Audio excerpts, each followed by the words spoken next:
श्रोता प्रेमियों, मैं राम सागर शास्त्री आप लोगों के समक्ष रखने जा रहा हूं पंचक एवं कुयोग सुयोग का विचार। देखिए, पंचक का अर्थ होता है 5 गुना फल देने वाला। पंचक 2 प्रकार के होते हैं। नंबर 1 चौरादि पंचक, नंबर 2 नाक्षत्रिक पंचक। चौरादि पंचक में चोर पंचक, रोग पंचक, राज पंचक, मृत्यु पंचक और अग्नि पंचक आते हैं। इनमें रात्रि को चोर और रोग पंचक को वर्जित माना गया है। दिन में राज पंचक को तथा दोनों संध्याओं में मृत्यु पंचक को वर्जित माना गया है। अग्नि पंचक को हमेशा वर्जित माना गया है। नाक्षत्रिक पंचक में 5 नक्षत्र आते हैं: धनिष्ठा, शतभिषा, पूर्व भाद्रपद, उत्तर भाद्रपद और रेवती। वैसे जब धनिष्ठा का आधा भाग बीत जाता है, अर्थात जब चंद्रमा कुंभ राशि पर आता है, तब नाक्षत्रिक पंचक प्रारंभ होता है। तथा जब अश्विनी नक्षत्र और मेष नक्षत्र पर चंद्रमा आता है, तब नाक्षत्रिक पंचक समाप्त हो जाता है। नाक्षत्रिक पंचक में मृतक दाह करना, दक्षिण दिशा की यात्रा करना, पालना, सैया, खाट का प्रयोग, मकान में छत डालना, छानी छप्पर का कार्य निषेध माना जाता है। पंचक में मृतक दाह का 5 गुना फल घटित होने के कारण पंचाग्नि की व्यवस्था की जाती है। परंतु नाक्षत्रिक पंचक का विचार मुंडन और विवाह, वरवरण, कन्या वरण में नहीं माना जाता है। विवाह मुहूर्त में धनिष्ठा, शतभिषा, पूर्व भाद्रपद इन 3 को छोड़कर बाकी नक्षत्र स्वीकार कर लिए गए हैं। वहीं मुंडन संस्कार में धनिष्ठा, शतभिषा और रेवती को स्वीकार कर लिया गया है। सिर्फ उत्तर भाद्रपद और पूर्व भाद्रपद को छोड़ा गया है। परंतु वर वर्ण में उत्तर भाद्रपद, पूर्व भाद्रपद दोनों स्वीकार कर लिए गए हैं। तथा कन्या वर्ण में पूर्व भाद्रपद, उत्तर भाद्रपद, धनिष्ठा, रेवती को स्वीकार किया गया है। सिर्फ शतभिषा को छोड़ा गया है। परंतु वैदिक प्रतिष्ठा में शतभिषा को भी स्वीकार कर लिया गया है, क्योंकि वैदिक प्रतिष्ठा यानी देव प्रतिष्ठा में शतभिषा को स्वीकार कर लिया गया है, क्योंकि इस नक्षत्र के स्वामी वरुण देव हैं। मंडपारोपण में नाक्षत्रिक पंचक का कोई विचार नहीं है। अतः मंडप नाक्षत्रिक पंचक में गाड़ा जा सकता है, क्योंकि मंडप विष्णु का प्रतीक है और इसमें जल के अधिष्ठाता वरुण का पूजन भी होता है। परंतु ज्योतिषकारों ने मंडप मुहूर्त में शतभिषा को छोड़ दिया है। फिर भी अगर इसका प्रयोग किया जाए तो अनुचित नहीं है। पंचक की तरह 2 योग और भी होते हैं, जिन्हें दुपुष्कर और त्रिपुष्कर योग के नाम से जाना जाता है। यदि रविवार, मंगलवार या शनिवार को विशाखा, उत्तरा फाल्गुनी, पूर्व भाद्रपद, पुनर्वस, कृतिका अथवा उत्तराखंड नक्षत्र हो तथा उस दिन द्विज, सप्तमी या द्वादशी हो, तो त्रिपुष्कर योग बन जाता है। इसमें मृत्यु, विनाश, वस्तु लाभ का 3 गुना फल प्राप्त होता है। तथा यदि द्विज, सप्तमी, द्वादशी को रविवार, मंगलवार, शनिवार हो और उसी दिन चित्रा, मृगशिरा या धनिष्ठा नक्षत्र हो तो दुपुष्कर योग बनता है। इसमें मृत्यु विनाश या वस्तु लाभ वृद्धि का 2 गुना फल प्राप्त होता है, ऐसा मुहूर्त चिंतामणि में कहा गया है। देखिए, भद्रा के संबंध में एक पौराणिक कथा है। देवता और दैत्यों का घमासान युद्ध हो रहा था, परंतु देवता दैत्यों से परास्त होकर भगवान शंकर की शरण में गए। उस समय भगवान शंकर के क्रोध से उनके शरीर द्वारा एक गर्दभमुखी स्त्री की उत्पत्ति हुई, जिसके पूंछ भी थी, सिंह जैसी गर्दन थी, चक्राकार चरण थे, 7 भुजाएं थीं, जो प्रेत पर सवार होकर दैत्यों का वध करने के लिए निकली। देवताओं ने प्रसन्न होकर उसे कर्ण प्रांत में स्थापित कर लिया या अपने कानों से लगा लिया, या हम यह कह सकते हैं कि बब, बालव, तैतिल आदि कर्णों में स्थापित कर दिया। अथवा यह भी कहा जा सकता है कि 7 कर्ण भद्रा की भुजाएं हैं। देवताओं का कल्याण करने के कारण शिव शरीर से निर्गत उस देवी का नाम भद्रा कहा गया है। मेष, मकर, वृष, कर्क के चंद्र में भद्रा स्वर्ग में तथा कन्या, मिथुन, तुला, धनु के चंद्र में पाताल में एवं कुंभ, मीन, वृश्चिक, सिंह के चंद्र में भद्रा पृथ्वी पर निवास करती हैं। इसमें मृत्युलोक की भद्रा को कार्यनाशक माना जाता है। स्वर्ग और पाताल की भद्रा को शुभ मान लिया गया है। कृष्ण पक्ष की 10वीं एवं तीज में भद्रा का परदल वास होता है। 7वीं एवं चौथ की को पूर्व तल में वास होता है तथा शुक्ल पक्ष की एकादशी और चौथ को परदल में वास होता है। अष्टमी और पूर्णिमा को पूर्व तल में वास होता है। दिन की भद्रा सर्पमुखी और रात्रि की भद्रा वृश्चिकी।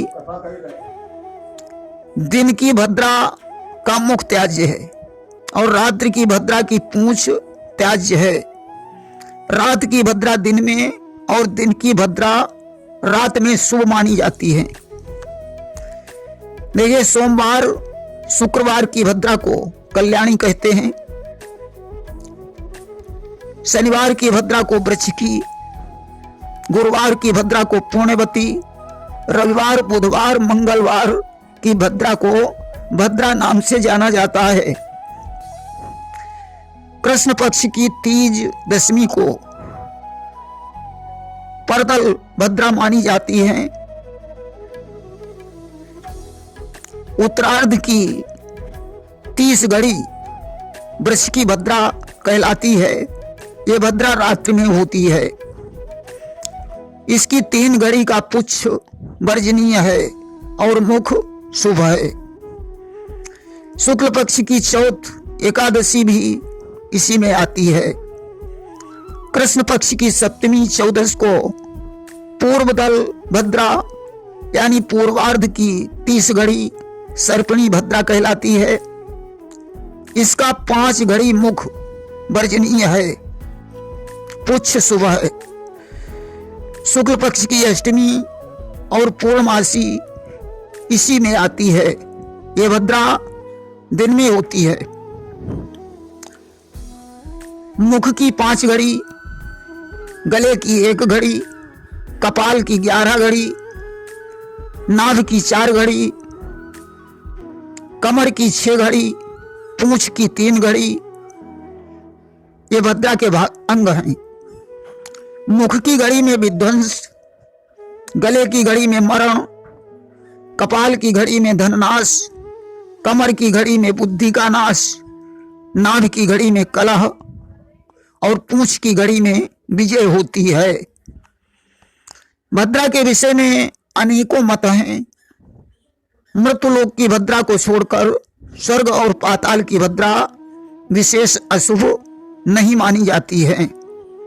शुक्ल पक्ष की चौथ एकादशी तथा कृष्ण पक्ष की तीज दशमी तिथि वाली भद्रा दिन में शुभ एवं शुक्ल पक्ष की अष्टमी पूर्णमासी तथा कृष्ण पक्ष की सप्तमी 14 तिथि वाली भद्रा रात में शुभ है। विशेषकर भद्रा वैधृत मध्याह्न काल के उपरांत विशेष मान्य नहीं है। न्यायालय कार्य, विशिष्ट व्यक्ति से संपर्क, शत्रु हेतु कार्य रचना, चिकित्सा, वैद्य डॉक्टर से संपर्क हेतु, स्त्री प्रसंग, वाहन क्रय विक्रय एवं उपयोग में भद्रा दोष नहीं माना जाता है। ऐसा मुहूर्त चिंतामणि का विचार है। अर्थात यदि चंद्रमा कन्या तुला धन मकर राशि में संचरण कर रहा है तो भद्रा मान्य है, अन्यथा नहीं। यदि शुक्ल पक्ष की चौथ एकादशी तथा कृष्ण पक्ष की तीज दशमी को रात में भद्रा लगे तो वृश्चिकी होने के कारण पूंछ का त्याग प्रारंभ की 5 घड़ी शुभ मानी जाएगी एवं शुक्ल पक्ष की अष्टमी पूर्णमासी तथा कृष्ण पक्ष की सप्तमी 14 तिथि की भद्रा दिन में हो तो सर्पिणी होने के कारण मुख त्याज्य अंत की 3 घड़ी शुभ मानी जाएगी। सोमवार, शुक्रवार और गुरुवार की भद्रा में विशेष दोष नहीं माना जाता है। शनिवार की भद्रा भी प्रारंभ की 5 घड़ी तक शुभ मानी जाएगी, परंतु रविवार, बुधवार, मंगलवार की भद्रा त्याज्य हैं। ज्योतिष शास्त्र में अनेकों प्रकार के सुयोगों और कुयोगों का वर्णन किया गया है। योग का मतलब होता है जोड़। जब 2 या 3 चीजें आपस में जुड़ती हैं तो योग बनता है। कुछ योग दिन और तिथि के मेल से तथा कुछ योग दिन, तिथि और नक्षत्रों के मेल से बनते हैं। कुछ तिथि और नक्षत्र के मेल से, कुछ दिन और नक्षत्र के मेल से बनते हैं। दिन और नक्षत्र के मेल से बनने वाले योग मुख्यतः 28 हैं, जिनमें 16 योग शुभ और 12 अशुभ हैं। शुभ योग हैं आनंद, धाता, सौम्य, केतु, श्रीवत्स, छत्र, मित्र, मानस, पद्म, सिद्धि, शुभ, अमृत, मातंग, चर, सुस्थिर और प्रवर्ध योग। अशुभ योग हैं कालदंश, धूम्र, ध्वांस, वज्र, मुदगर, लुम्बक, उत्पात, मृत्यु, काण, मुसल, गद तथा राक्षस योग। दिन और नक्षत्रों से बनने वाले और भी योग हैं, जैसे सर्वार्थ सिद्ध योग और अमृत सिद्ध योग। परंतु मंगल को अश्विनी गृह प्रवेश में, शनि को रोहिणी महायात्रा में, गुरुवार को पुष्य विवाह में मान्य नहीं है। यमघंट, दग्ध, यमदृष्ट, मृत्युदायक, कृकच, दग्ध में तिथि दग्ध, दिन दग्ध 2 योग होते हैं। ये योग यात्रा और विवाह में वर्जित हैं। इनमें भद्रा, व्यतिपात, वैधृत, जन्म नक्षत्रादि दोष दोपहर के बाद न्यून हो जाते हैं। सर्वार्थ और अमृत सिद्ध योग तथा रवि योग भी कुयोग दोष का विनाश कर देते हैं। सूर्य नक्षत्र से इष्ट दिन का नक्षत्र 4, 9, 6, 10, 13 या 20वां हो तो रवि योग दोष संघ विनाशक एवं कुयोग नाशक है। विष योग, रत्नांकुर योग, अधम योग, काल योग आदि योगों को भी ज्योतिष में बताया गया है। नक्षत्र 7 प्रकार के होते हैं: ध्रुव, चर, उग्र, मिश्र, मृदु, क्षिप्र और तीक्ष्ण। देखिए, भद्रा में विष, तांत्रिक, घात कर्म सिद्ध होते हैं। तिथियां 4 प्रकार की हैं: जया, नंदा, रिक्ता और पूर्णा। शुभत्व के लिए चौघड़िया और बाहर होरा आदि की व्यवस्था भी है। एक योग है ज्वालामुखी योग। परेवा को मूल नक्षत्र, पंचमी को भरणी, अष्टमी को कृतिका, नवमी को रोहिणी, दसवीं को श्लेखा नक्षत्र पड़े तो ज्वालामुखी योग होता है। यह योग बहुत भयंकर है। इसमें रोग लगे तो रोगी उठ न पाए, नदी नहाए तो डूब जाए, सधवा स्त्री अगर चूड़ी पहने तो विधवा हो जाए। परंतु रवि योग, सर्वार्थ सिद्ध या अमृत योग में यह दोष नगण्य हो जाता है। एक योग घातक योग है। ज्येष्ठा, अश्लेखा, सतविषा, आद्रा, पूर्वा, भरणी, विशाखा, धनिष्ठा, कृतिका नक्षत्र यदि शनिवार मंगलवार को पढ़ें और चौथ, नवमी, चौदस, द्वादशी, छठ तिथि हो तो रोगी को विशेष दुख प्राप्त होता है। मृत्युंजय मंत्र का जप, तुलादान या ग्रह दशा का विवेचन करके उपाय करना चाहिए। अमृत सिद्ध योग में कुछ तिथियां विष योग बनाती हैं। सर्वार्थ सिद्ध योग में भी कुछ तिथियां दुर्योग बना देती हैं।